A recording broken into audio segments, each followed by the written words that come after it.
एक है दुर्वा, एक है बेलपत्र और दूसरा है पहले नंबर पर दुर्वा, दूसरे नंबर पर बेलपत्र, तीसरे नंबर पर कनेर का फूल।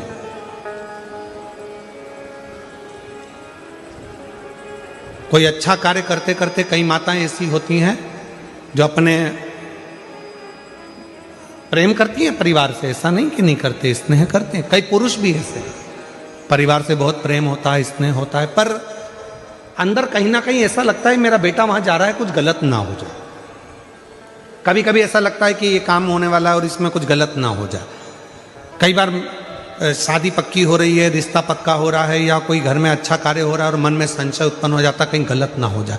मतलब उसके अंदर कहीं नेगेटिविटी आती रहती है, ये वो सोचती रहती है। उसके अंदर एक कुछ ना कुछ ऐसा तत्व चलता रहता है जिससे वो बुद्धि में, विवेक में वो चीज उसके आती रहती है। तो शिव महापुराण में गजासुर की कथा कहती है कि गजासुर ने भगवान शंकर से वर मांगा कि मैं जब आपका भजन करूं, तप करूं, साधना करूं, तो मेरे पास में ये अग्नि मेरे चारों तरफ हो जाए, जिससे मैं आपका तप, आपकी साधना अच्छे से कर सकूं, मैं आपका तप, आपकी साधना आराम से कर सकूं। शिव जी ने वर दे दिया, जब तुम तप करने के लिए बैठोगे, साधना करने बैठोगे, भजन करने बैठोगे, तब तुम्हारे चारों तरफ अग्नि प्रकट हो जाए।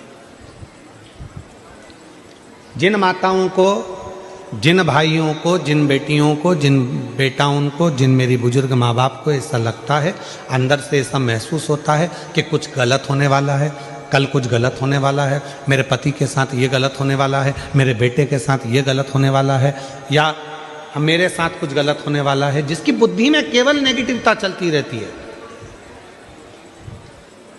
उसको 3 चीजें शंकर भगवान को प्रदोष के दिन अवश्य चढ़ाना चाहिए। क्या क्या चीज? पहले नंबर पर जम के बोलो दुर्वा, दूसरे नंबर पर बेलपत्र और तीसरे नंबर पर कनेर का फूल।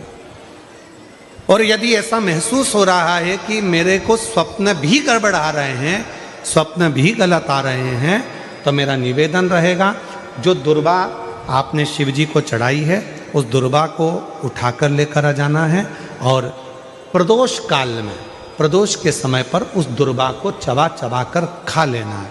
जिसकी बुद्धि में गलत चीजें आती रहती हैं, गलत विचार आता है, बात अपने हृदय में उतार कर रखिए। जो बेटियां ससुराल में दुखी हैं, बहुत कष्ट में है, या आपस में सामंजस्य पति पत्नी का नहीं बन रहा है, या कोई विवादित वाली बात है, तो निवेदन है तलाक पर बात को लेकर मत जाना। एक बार बाबा देवाधिदेव महादेव का एक भाव जरूर प्रकट करना, महाराज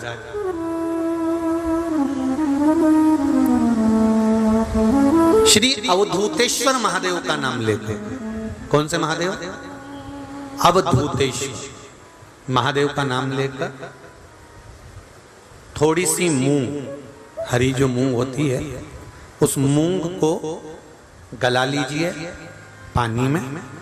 गलाने के बाद में उस मूंग को शिव मंदिर में ले जाकर भगवान जो नंदीश्वर विराजमान होते हैं वहां रखकर 7 बेलपत्र उस मूंग पर चढ़ा दीजिए। चढ़ाकर बेलपत्र मेरे देवाधिदेव महादेव को अवधूतेश्वर महादेव के नाम से समर्पित कर दीजिए।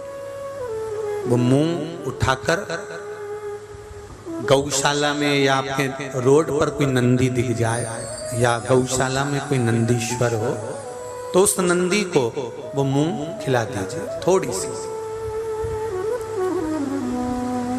3 या 4 प्रदोष करोगे, तलाक तक बात नहीं पहुंचेगी, आपस में प्रेम बढ़ जाएगा, बेटी को सम्मान मिलना प्रारंभ हो जाएगा और टेंशन समाप्त हो जाएगी, परिवार नहीं टूटेगा।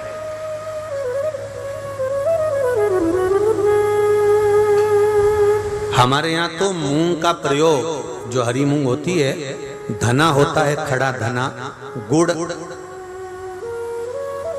ये जब घर में मंगल विवाह होता है, शादी होती है, या कोई अच्छा फंक्शन होता है, तो उसमें इन चीजों की जरूरत होती है। कभी आपने अपनी सासू माँ से पूछा कि मम्मी ये मूंग क्यों रखते हैं, ये गुड़ क्यों रखते हैं, ये खड़ा धना क्यों रखते हैं?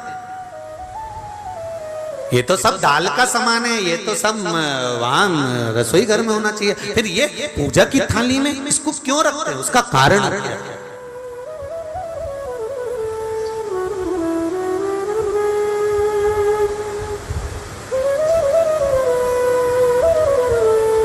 उसका कारण क्या है? कभी अपनी सासू माँ से पूछना तो सासू माँ बताएगी कि जिस समय पर भगवान शिव, भगवान महेश और उमा का संबंध हुआ था, भगवान शंकर के 51 विवाह पहले हो चुके थे। पार्वती के साथ में 52वें नंबर का विवाह है शिव जी का। इससे पहले उमा, कात्यायनी, सती, कुष्मांडा, ऐसे भगवान शंकर के साथ में जो शिव जी के गले में मुंडों की जो माला होती है ना, उस माला में जो मुंड पड़े होते हैं वो 51 है। पार्वती माता ने पूछ लिया ये मुंडे किसके हैं? शिव जी ने कहा सब तेरे। पार्वती ने पूछा वो कैसे? शिव जी कहते हैं तू इतने बार प्राणों को छोड़ चुकी है और जितने बार तू प्राण छोड़ती है उतने मुंडे में गले में धारण कर ले, तेरी माला बनाकर पहनता। उमा और महेश का जब विवाह हुआ था, भगवान उमा और माता उमा और भगवान महेश का जब मंगल विवाह हुआ था, उस विवाह के समय पर माता उमा रुष्ट होकर भगवान शिव से, ऐसा नहीं है कि केवल माता उमा रुष्ट हुई, तिरुपति चले जाओ तो माता लक्ष्मी रुष्ट होकर नीचे बैठी हुई है।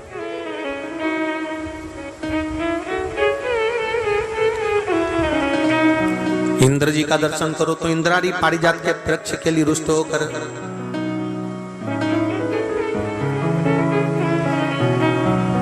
ब्रह्माणी और ब्रह्मा का दर्शन करो तो गायत्री मैया को यज्ञ में बिठा लिया पुष्कर जी में, तो गायत्री मैया को देखकर सरस्वती रुष्ट होकर बैठ गई। ऐसा नहीं है कि रुष्टता नहीं होती, होती है, पर उस रुष्टता में दोनों का साथ भी होता है।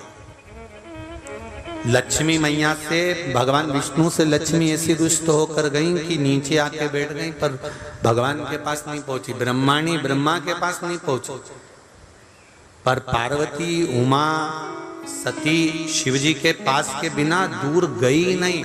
दोनों, पार्वती मैया, माता उमा रुष्ट होकर भगवान महेश से चली गई, और जब भगवान महेश से रुष्ट होकर माता उमा जाती हैं, माता उमा चली जाती हैं, तब उस समय पर ऋषियों ने, संतों ने आकर माता उमा को समझाया।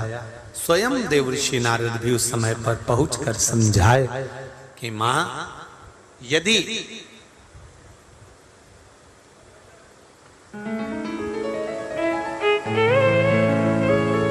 जो नंदी दिन भर भगवान की आराधना में लगा रहता है,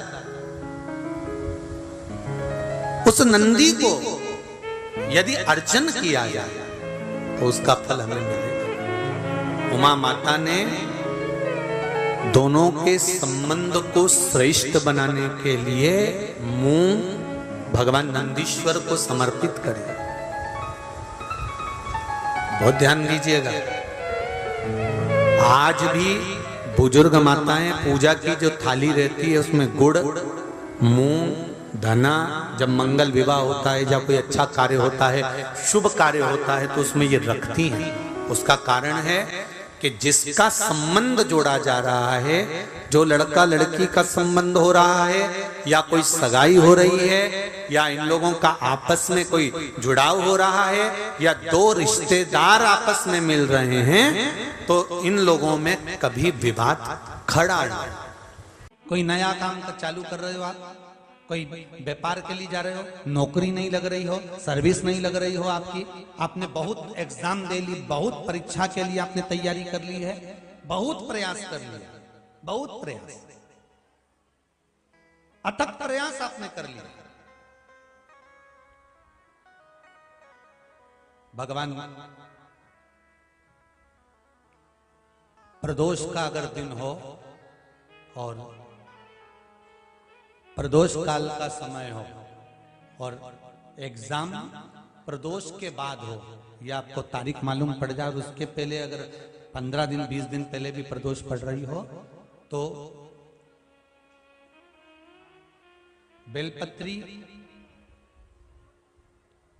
समभागी बना।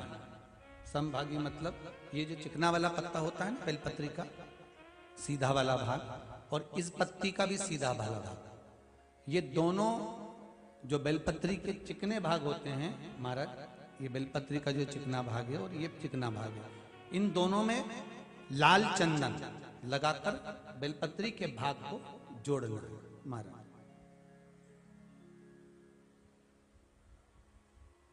इस भाग को अपने हस्त कमल में रखकर उल्टा हाथ उस पर रखकर भगवान देवाधिदेव महादेव के 12 ज्योतिर्लिंग का स्मरण करना। श्री शिवाय नमस्तुभ्यम, या पंचाक्षर मंत्र नमः शिवाय, या षडाक्षर मंत्र ओम नमः शिवाय। पंचाक्षर मंत्र हो, षडाक्षर मंत्र हो, श्री शिवाय नमस्तुभ्यम शिव महापुराण का मूल मंत्र हो, स्मरण कर कर उस मंत्र का अपनी कामना कहकर अशोक सुंदरी वाली जगह पर उसको छुआ कर भगवान शंकर पर उसका स्पर्श कराकर उसको लाकर नंदी का एक चरण, ऊंचा भाग जहां चरण का हो, नंदी जब शिव जी के सामने होता तो उसका एक पांव ऊंचा होता है, नंदी का जो पांव